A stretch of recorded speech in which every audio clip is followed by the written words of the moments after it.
Hello everybody, I am Malati. Today we are going to see about data types in C programming. Before going to the topic, now let us see the definition of C language. C programming language is a general purpose programming language and it was developed by Dennis Ritchie at AT&T Bell Laboratories of USA in the year 1972. So among all the languages, this C programming is the most widely used computer programming language. Now let us see the advantages of C programming language. First, it's a powerful and efficient language. Next, it's a portable language, that is it's a flexible language. Third one, it contains several built-in functions.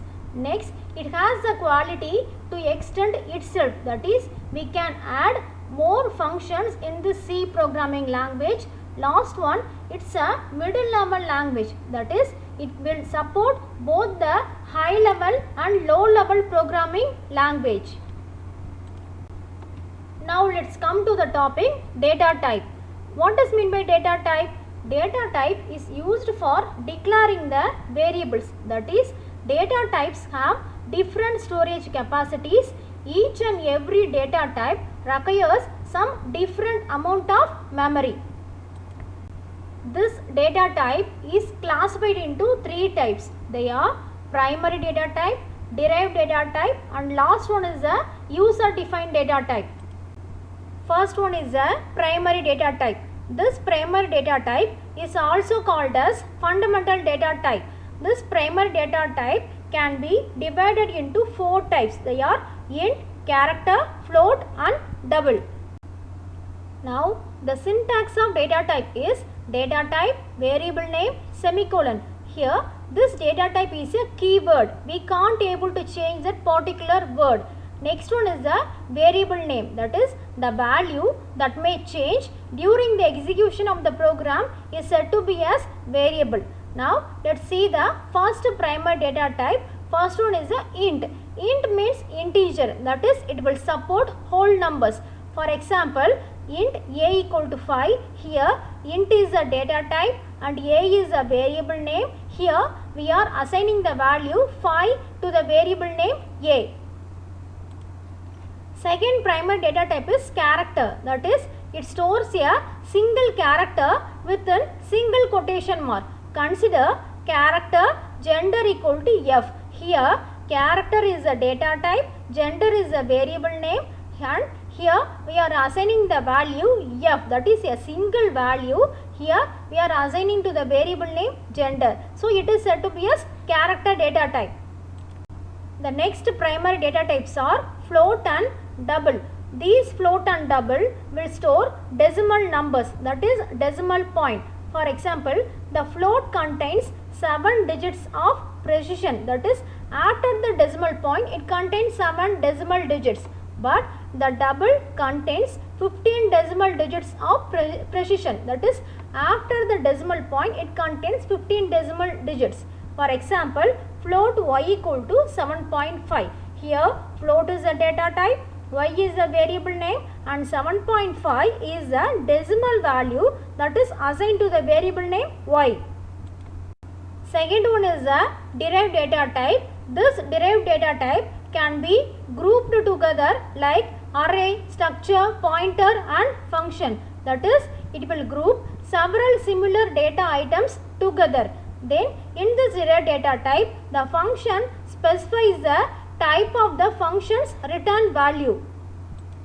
Third one is a user defined data type. From the name itself we can note that this user defined data type can be created by the user.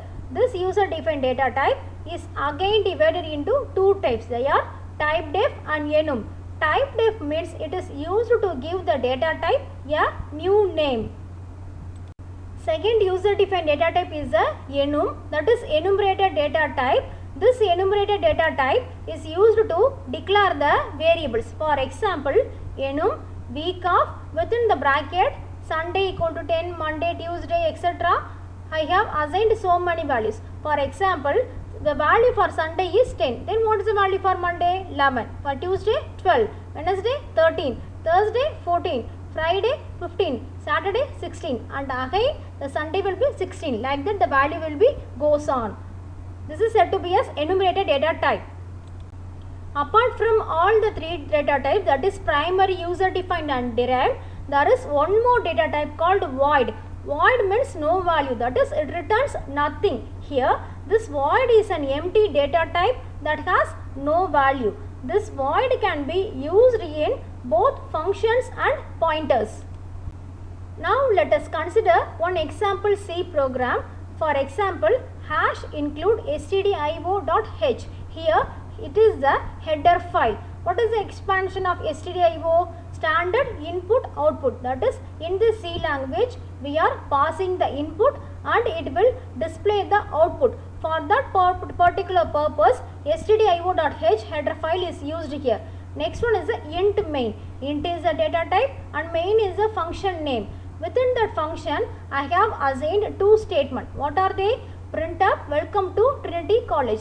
Whatever the statement given in the printf statement, that will be displayed on the monitor.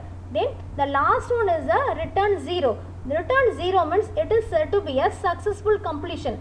For example, if return 1 is specified means it is said to be as unsuccessful completion. Here I have given return 0. So it's a successful completion. Then after compiling the program, we will get the output as welcome to Trinity College. Thank you.